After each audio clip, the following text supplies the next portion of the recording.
One of the most iconic series of all times is the Wii series of games, which focus on easy fun complemented with the ability to play as and with the Miis. And with quite a few games in the series, I thought it would be fun to go and rank all the games to see how they hold up. Also, real quick before we begin, I'm trying to surpass the CEO of YouTube herself. Yes, that is right, Susan Wojcicki in subscribers. So if you enjoy it all, then please feel free to subscribe. Anyway, let's begin. So at the bottom is Wii Chess, and I'm pretty sure it's safe to say that this is objectively the worst one. I mean, there's no Miis, there's no anything about it that makes it like the other Wii series or the other games in the Wii series, because of the fact that it literally is just generic chess. I mean, you look at the game and it's like, okay, I'm playing chess. Where's the Miis? Where's the fun? Where's the focus on, oh, look at this Wii remote that I'm holding. Look how amazing it is to play chess with the Wii remote. Like, there's nothing about it that exclusively like sticks out. It's not even in 3D even. The whole game is played completely flat.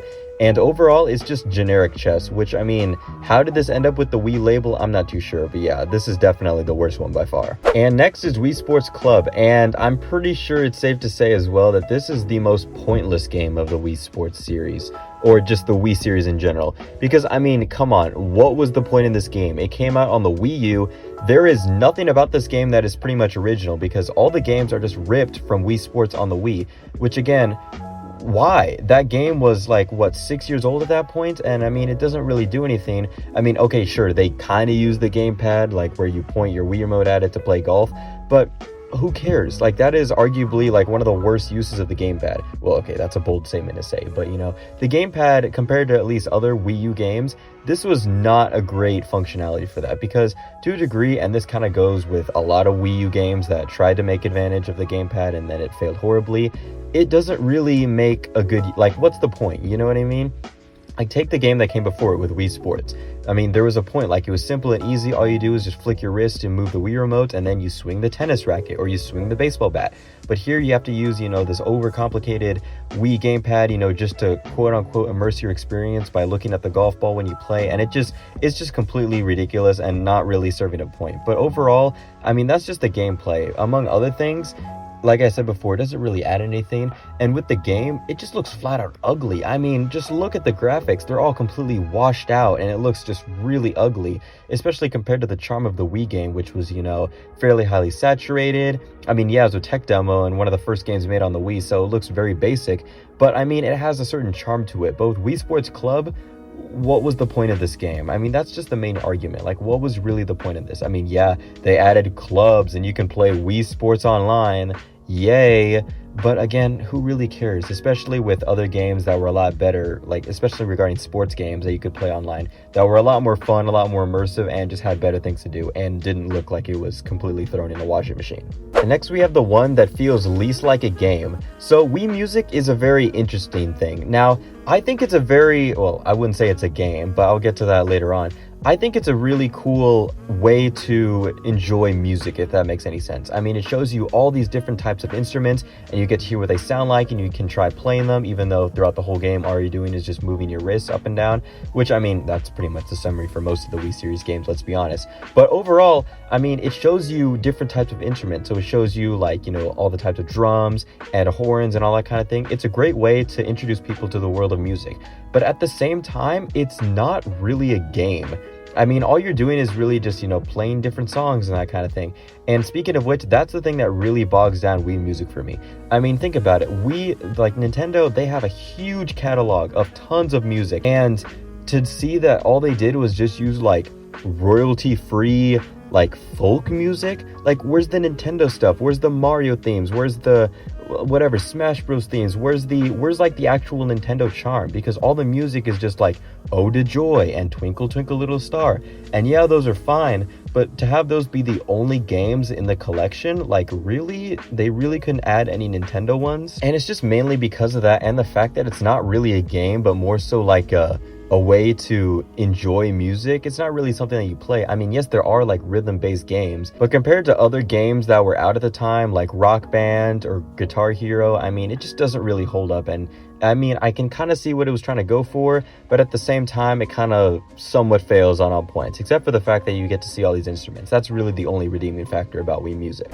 And for Wii Fit, I'm going to be grouping all the games together because, let's be honest, it's pretty much the exact same game, just with each new edition just adding a little bit more. But frankly, this is just like a jack of all trades kind of game. I mean, it's not the greatest game, nor is it the greatest workout. I mean, Wii Fit succeeds in what it's trying to do, I think, which is like, trying to get your heart pumping and work up a little bit of a sweat. But aside from that, that's really all it does. I mean, it's no different than like maybe like beginner level yoga class, if that makes any sense. I mean, if you want to do a real workout, just go to like an actual gym or do like a real workout, because Wii Fit does not at all serve as a real workout. I mean, like I said before, it gets you a little bit of a sweat going, but aside from that, it doesn't serve as a real workout. And because of that, I think it serves as a great add-on to a workout. But because of that, I mean, you can't really use it. So if you want to use exclusively Wii Fit, I mean, it gives you pointers about like, what to do, what to work on, even though the scale regarding like, your weight class and all that things is kind of broken because of the awkward jankiness of the Wii balance board. But regardless of that, I mean, I think it's still fairly fun, but like I said before, it's just a jack of all trades. It's not the greatest at anything, but certainly not the worst at what it's trying to be. And now we get to Wii Play Motion, which is just honestly kind of useless. I mean, the games are arguably less fun, and because of this, it's just really redundant. I mean, like as the name would imply, it is a sequel for Wii Play, which in and of itself was just a small minigame collection with not a lot of replayability, and with this game that's not any different. But the redundancy of this game comes from the fact that this is trying to promote the Wii Motion Plus controllers, despite the fact that Wii Sports Resort literally did that exact same thing only like a year or two before that. So again, what really was the point in this game? And the biggest reason for Wii Play being so popular was the fact that it was bundled with a Wii remote. So I mean, who wouldn't buy Wii Play along with an extra Wii remote? But I mean, Wii Play Motion was just kind of pointless. I mean, it tried to emulate the same thing by being packaged with the Wii Motion Plus accessory included with the Wii remote. But I mean, this was at the tail end of the Wii's lifespan. This was like around 2012, 2013, where the Wii was kind of dying off, and the initial hype about it was just kind of, it was on a steep decline. And because of that, what really was the point in this game, other than the fact to maybe, I guess, cash in on the fact that Wii Play was so big? I don't know. I don't really see the point of it. But I mean, aside from that, I mean, the games are still fun, don't get me wrong, but I mean, like I said before, there's just not really any replayability. They're just kind of like, well, I played that game, time to move on to something else, I guess. And that's just really the thing that bogs down this game for me. And next we have the predecessor, Wii Play. So this is, like I said before, a fun minigame collection, but again, still has the same problems of replayability. Although, like I said before with Wii Motion, I mean, there were a lot of things going for this game, such as it was bundled with the Wii remote, so why wouldn't you get this game? Some of the games were honestly like pretty fun, like say Tanks or Charge, or even the fishing game to a degree I had a lot of fun with. But aside from that, I mean, it's just kind of like a average of the line kind of game. I mean, yes, it's a fun minigame collection, but why would you want to play this in comparison to any other minigame collection type game out there? I mean, this game doesn't really have that much replayability. There's not a lot of things that kind of stitch together the minigames, if that makes any sense, kind of like Mario Party, or a game that I'm going to be talking about a little while. So I mean, just like, what really was the point of it? I mean, like, yeah, it's fun, but I mean, not that replayability. So I mean, overall, yeah, very middle of the line game. And going back to what I was saying earlier about having a game that stitched all the mini games together, we have Wii Party U, or I guess any party game for that matter. But I'm putting this one below the original Wii Party simply just because, I mean, like, there are a lot of things that are going for this. Like, there's good gamepad usage in comparison to, Wii Sports Club, but I mean, I've already gone on about that game. Just one of the biggest things that kind of bogs down this game is that, yes, there are some high highs regarding the games, but equally, there's some low lows. I mean, the games are not really as fun compared to the original Wii Party, and some of these games just straight out require other people to play. So if you want to play, say for example, there are some modes that you just exclusively can play with, 2 to 4 other people, which, I mean, what really is the point? Because, I mean, yes, it, the name implies, Wii Party, play this at a party or something like that. But because of this, I mean, some people don't have that availability, if that makes any sense.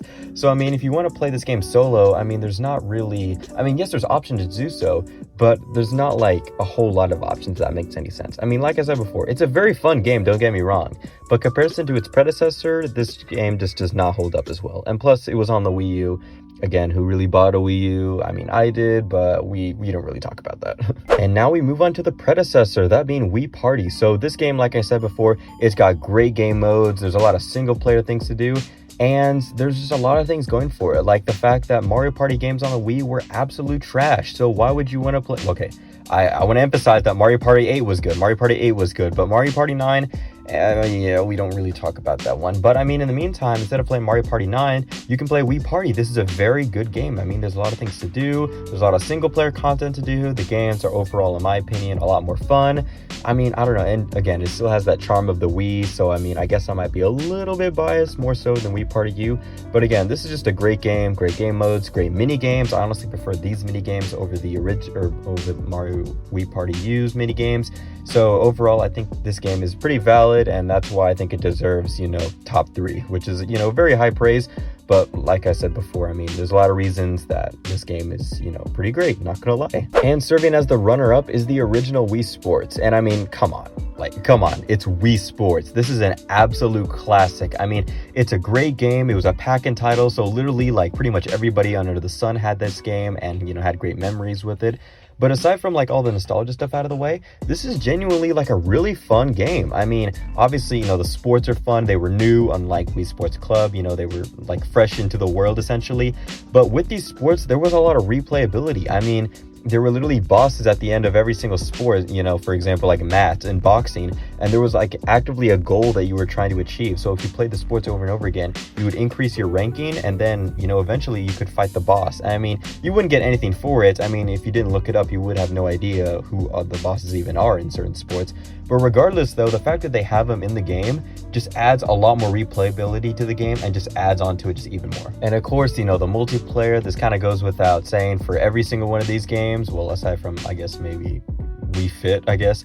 But aside from that, I mean, there's a lot of fun multiplayer. It's fun to play these sports with, friends, either being, tag team in tennis or playing against each other, in boxing or, golf or bowling. All the sports are just so fun and even more fun with multiplayer. And those are just the main sports. That's not even considering the training games, which are all really fun. I mean, of course, there's the infamous 100 pin bowling, which is really fun. But some of the other games are really fun too, trying to get a rally going with tennis or just, I guess, beating up Matt. I mean, that's kind of mean, but I mean, it's something you can do, I guess. And again, like I said, come on, this is Wii Sports we're talking about. There's no way that this game is at least top 3 because, I mean, it's valid. There's so many fun sports to play. And I know I'm saying a lot of this because, nostalgia, everybody loves this game to some degree, but I mean, I'm saying this trying to be as objective as possible. I think Wii Sports is generally it very much deserves its spot as number 2 on this list. And what could be better than Wii Sports? Well, obviously the direct sequel. So yes, Wii Sports Resort is number 1, and I'm pretty sure everybody saw this coming because, I mean, come on, this is Wii Sports Resort. I mean,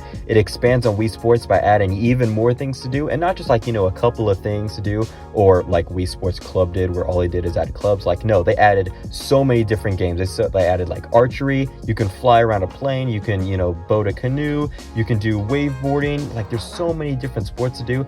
And of course, some of the other fun ones that were from Wii Sports were taken from that game and brought over to Wii Sports Resort, such as, the bowling, the golf. I mean, it just adds so many things. And I mean, come on, it's Wii Sports Resort. How could you not love it? And again, there are bosses to go for. So there's actually things to actually achieve in this game. So, you can fight table tennis bosses. You can fight the basketball bosses. There's just a lot of things to do.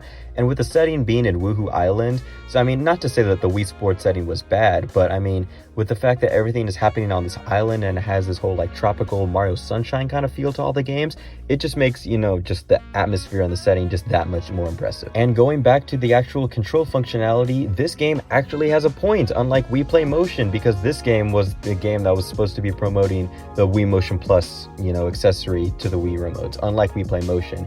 And this game didn't come out at, some really, really late date. I mean, this was still within, the peak times of the Wii, where people were still wanting to buy the Wii. They still knew about it. They were still yes, the Wii, I need this in my life. This was around 2008, 2009, and this was just a very valid game for the time. I mean, of course you got Wii Sports with the game, or with the system, but now you can get Wii Sports Resort, which is just an added-on, improved version of the game. I mean, it's just the icing on the cake. I mean, what can you say? I mean, it's Wii Sports Resort. How can this not be number 1? And with that, we are done. We have ranked every single game in the Wii series. So yeah, those are just my rankings. And of course, if you have different rankings, then feel free to let me know down in the comments, because I love seeing about, your different opinions on different games and just having a nice conversation and see how our opinions differ. But other than that, if you enjoyed, then, feel free to leave a like and subscribe and all that stuff. And yeah, I guess I'll see you in the next one. Take care.